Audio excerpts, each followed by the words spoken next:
পৃথিবী অন্ধকারে ঢেকে গেছে। দাজ্জাল তার শক্তি নিয়ে আবির্ভূত হয়েছে। মানুষ বিভ্রান্ত, অনেকেই তার মিথ্যা শক্তিতে বিশ্বাস করছে। ঠিক সেই সময় আসমান থেকে অবতরণ করেন হযরত ঈসা আলাইহিস সালাম।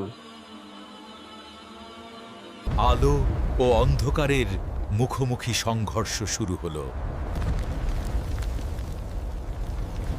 ঈসাকে দেখার সাথেই দাজ্জালের শক্তি দুর্বল হয়ে পড়ে।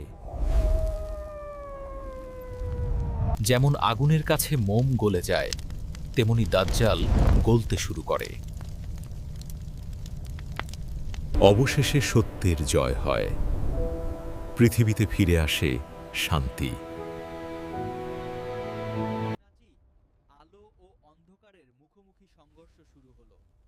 ঈসাকে দেখার সাথেই দাজ্জালের শক্তি দুর্বল হয়ে পড়ে।